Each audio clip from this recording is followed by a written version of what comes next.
what in the hell, which one is. Oh. Oh, hello. Welcome to It Is What It Is with Carol Hale. Hey, I'm Carol, and with me today is Ellen Warren. She's a writer, and as a writer, she's Ellen C. Warren.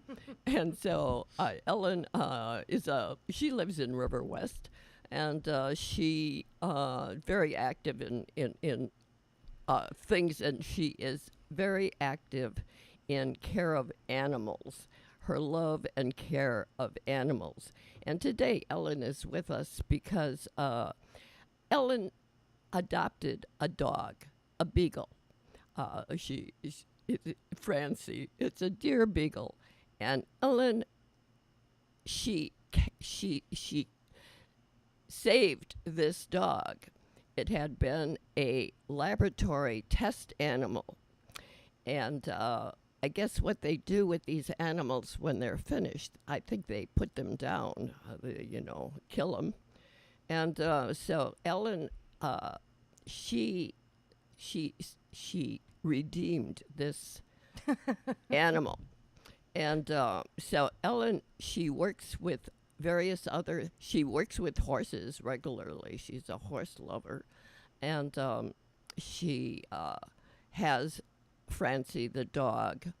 And Ellen Tiger the had two deer cat. animals for years that both left last year. And so Francie she kind of fills a void, actually, in Ellen's life, I believe. These animals do. They are, love. These animals, they don't care what we are, what we do, anything. They just love us. And so Ellen, she has come today. She's going to talk about how these animals are tested for things such as cosmetics. Of course, they're tested also for medicines. That's a trade-off. Who's more important, people or these animals? Each one is equally important. However, humans don't see it that way. And so she's brought with her information on how people can find out about products that they use, which have been tested, and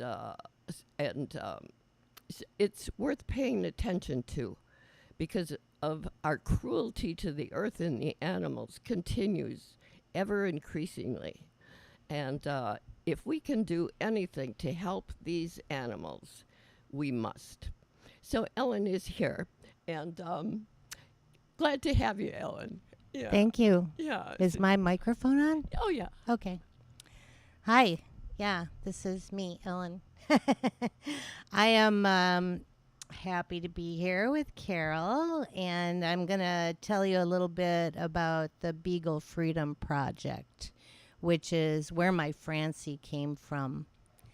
Her exact situation was that she was part of a large laboratory group in Oklahoma that was discovered by the woman who began. Context. Oh, It is impossible to determine which specific laboratory group she was part of. There are many. I'm sorry. That was my phone talking to you. Okay, so the lady who began this project they are centered in California, but they learned of this very large facility in Oklahoma that they housed beagles. They had other kinds of dogs. They had rabbits. I'm not sure what else, but Monkeys? I don't think monkeys there, no. But the reality is that there's testing done on all different kinds of animals. Beagles happen to be the chosen or the most likely dog to be used because of their docile and friendly nature. It's a lot for a beagle to get mean.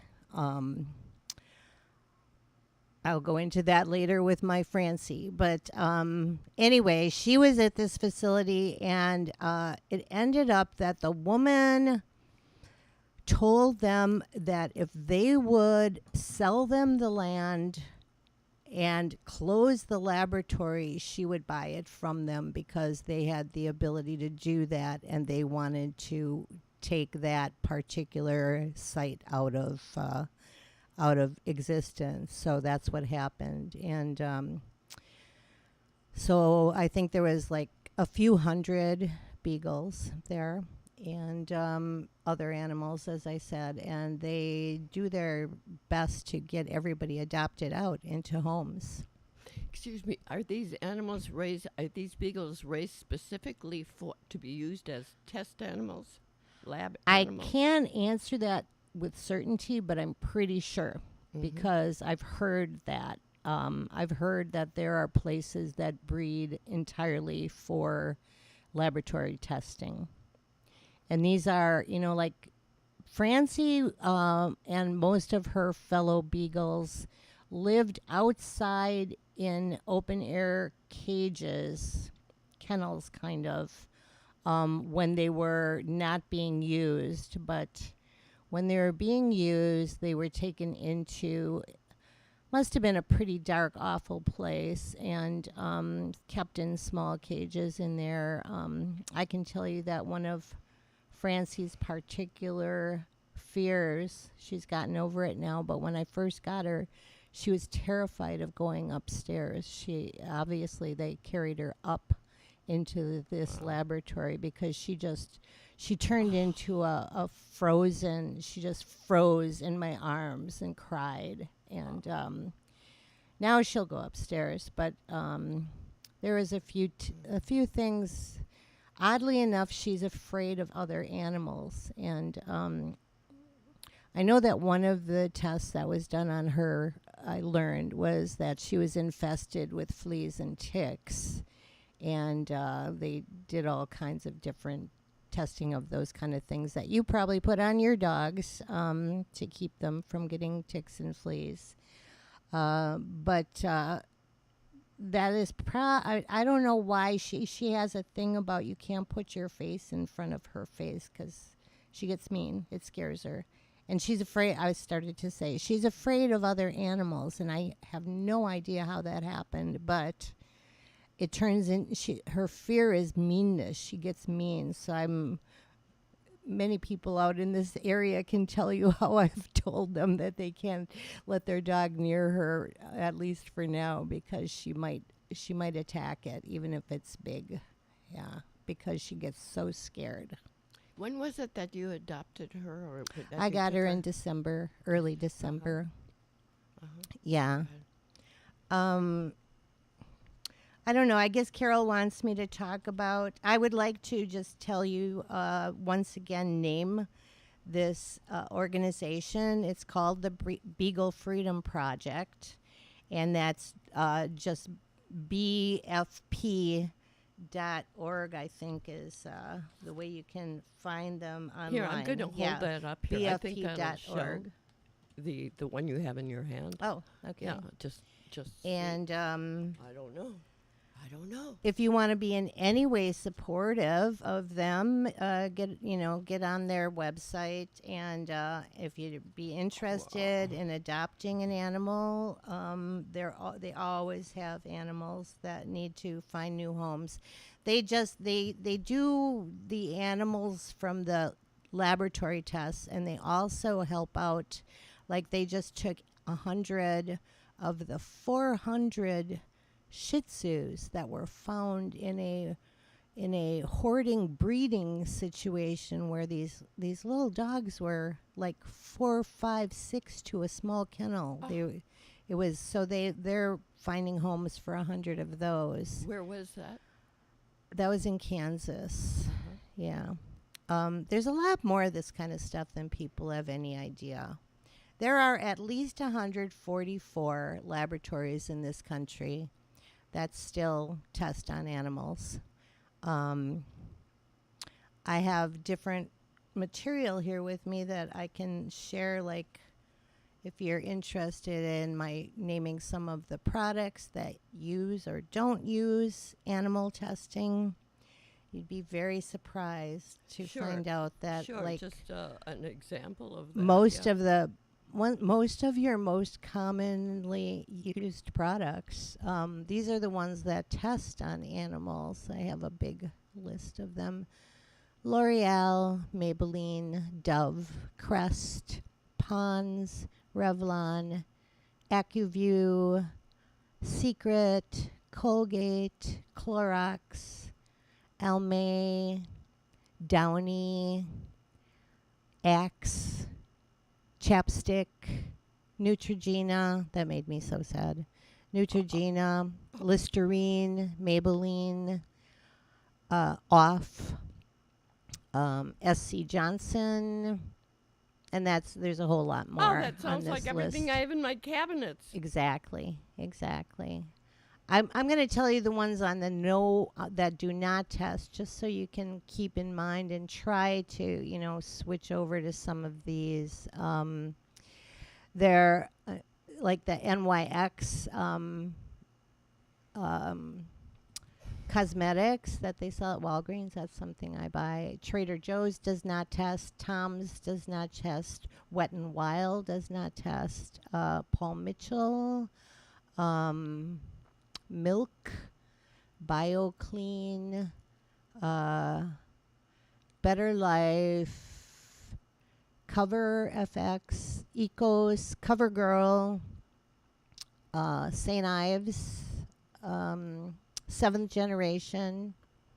That's kind of interesting because some of the ones you would absolutely expect to not test are on the list. And these, you can't assume. There is actually a, what do you call it? A thing that you can put into your phone to hold up to products it'll tell you whether or not they're involved in animal testing or not. So anyway, yeah. As I'm looking at some of the materials here, and they're always looking for volunteers and donations. I'll tell you that my little Francie, she's the classic beagle, sweetest thing in the world, and it's just really a frightening thing that. I do have a list here of they have like a thing of how animal testing has actually hurt people. There are for instance, in 1929, penicillin was tested on rabbits because rabbits don't absorb penicillin. It was wrongly believed that it would be ineffective in humans. They shelved penicillin for 10 years. Before bringing it out.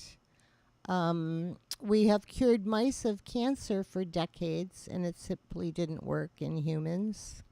Thalidomide, probably most of you are too young to have Didn't any that cause idea deformities, didn't it? Yeah, that was something they told pregnant women that they could take, and it caused horrific deformities in their fetuses. And that was because it was tested on mice, not on humans. Wow. So they said it was perfectly fine for humans because it didn't hurt the mice.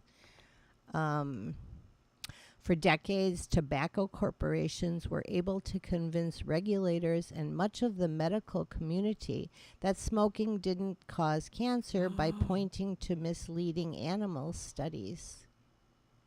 How could I don't understand that one. How could they, test animals about smoking? What, the nicotine? How it affected the animals? Oh, or what? I've actually seen pictures of how they made these dogs live inside of smoke-filled environments. Yeah, yeah. That's just it. We always pick the most susceptible, the weak, the ones, the loving ones. Yeah, The the most cooperative, the most yes. Oh, And the crazy thing is, most of these, I mean, not crazy, but beagles maintain their personality, and the ones that get adopted are just sweetheart beagles. And when you see people go into these facilities, the beagles are wanting to be petted just like any dog anywhere, you know. Oh, yeah. Yeah, so it's much. I've found that when I talk to people, like I'll tell people about Francie when we're out on walks, and people are really shocked that there are still facilities, and there are. I probably mentioned this already, but there were at least 144 in this country that are still testing on animals. We have this. We have this idea that somehow or other, or at least in the scientific community, there's this idea that animals don't feel. You know, it's like, Well, you know, that they don't have feelings, that this doesn't bother them. right, Hey, sure. well, you know. Or that it's not important because it's just an animal. You Hey, know? yes. You know, now it's completely different. But when I was a kid, you know, going to school, and I went to parochial school, and we got into things about fish. You know, I questioned about, you know, fish hooks in the fish. And I was told it doesn't hurt fish. Fish don't care. The worms, everything cares. Nothing likes pain. Not any creature. Every creature is defensive as best it can be.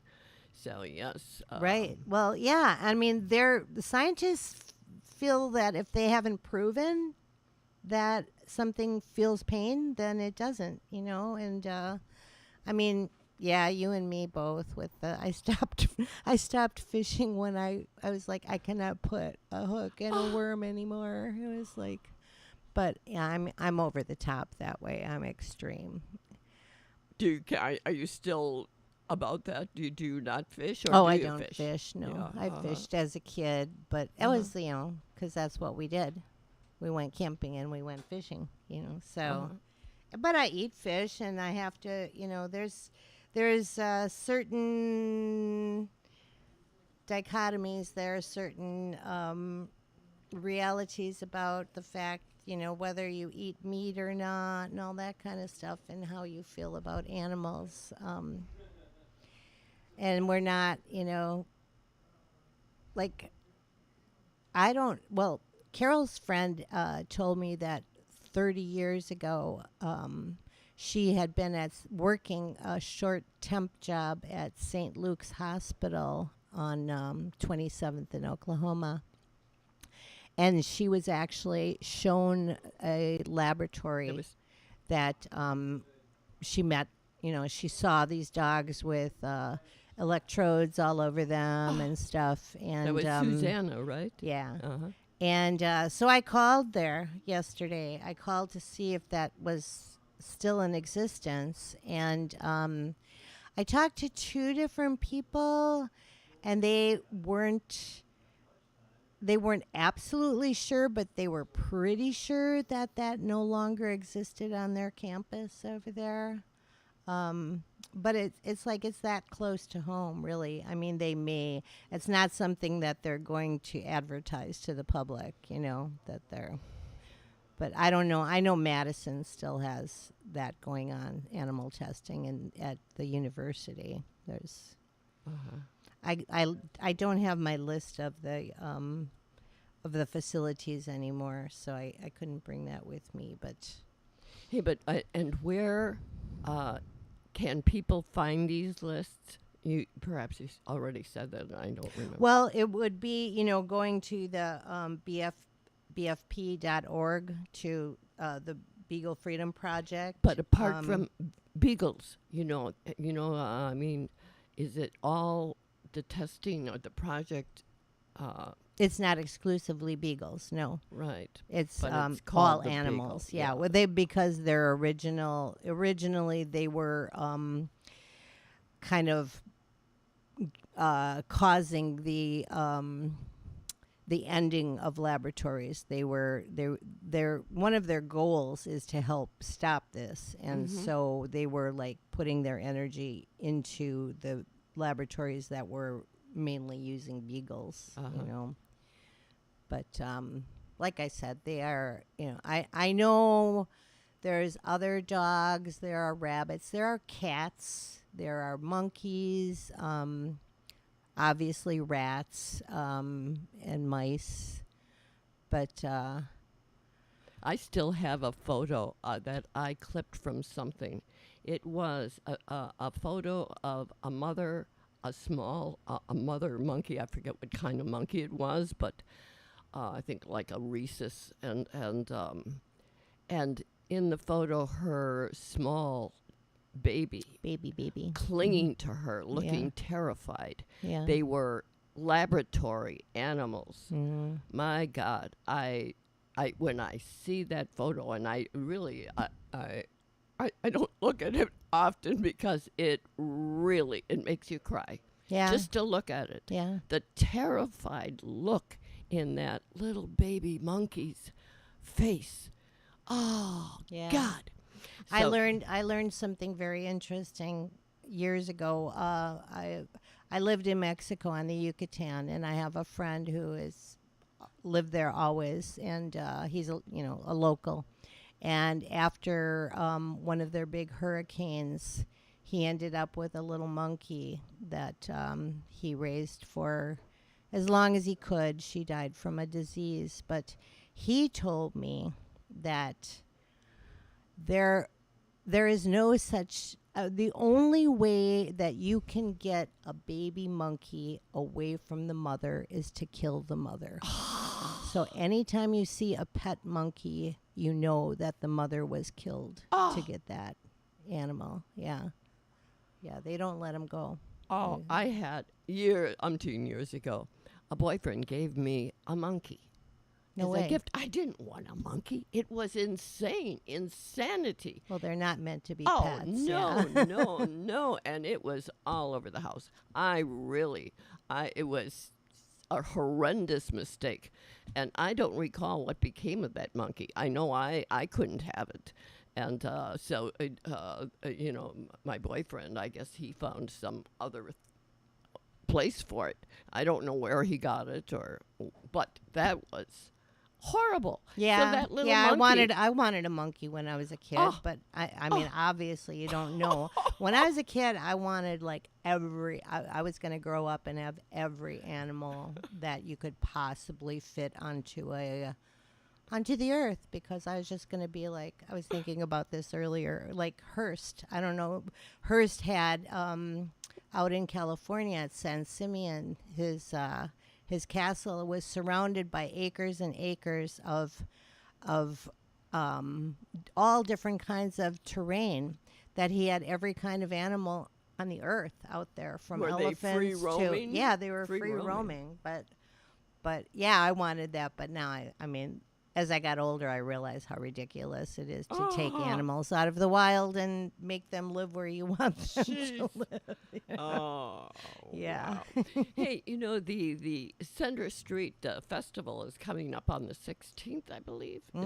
Or it's coming up the Saturday. I think it's next week Saturday. I'm not sure. But are the Beagle Project or anything to do with this testing? Is there going to be any kind of information booth or anything at the festival that people could get? Well, I haven't planned on that. We could consider that. I don't really. My relationship to them is just to tell people about my Francie and that they exist, and if they would like to help, Because Yeah. at the festival, people are browsing at everything, Right.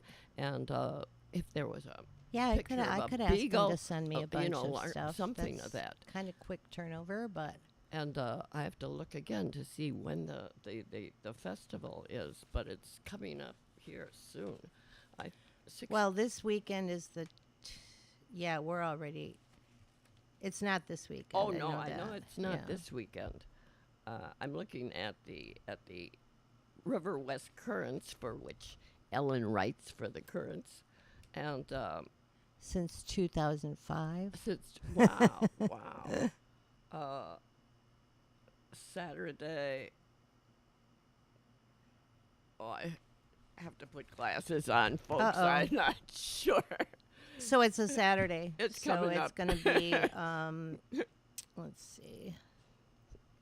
I know there's going to be, oh, and here at the station, I just want to put this in there. On the day of the Center Street Festival, they're going to be serving crepes. Here, they're going to have a little booth thing outside the studio here on Center Street, and they're going to be serving crepes or crepes or however Who's you say making it. them? I think I'm not sure, but I think Seven Swans. Oh, I'm okay. not positive. I Okay. really can't say who, but I would think. So next week, Saturday, would be the 16th. So you think it's the 16th, most likely. Because this Saturday is the 9th. We're only 2 days Yes, away Center from that. Street yeah. Days, the 16th. And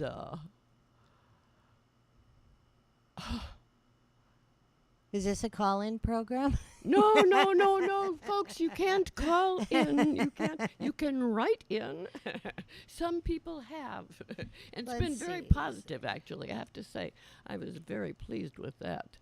So do you have any piece in the Currents this This month? This month I don't. No. Well, that's Actually, unusual. I know it is. I've been doing like every other one lately.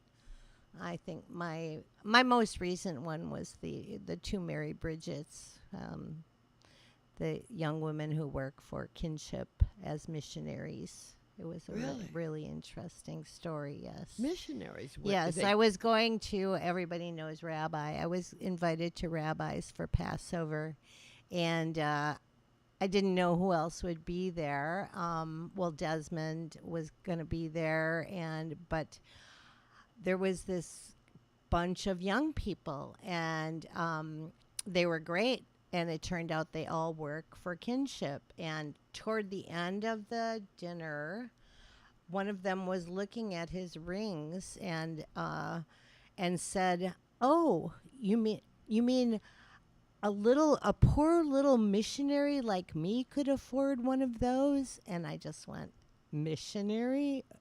What does that even mean in this day and age?" So I wrote about them because they were also both Mary Bridget.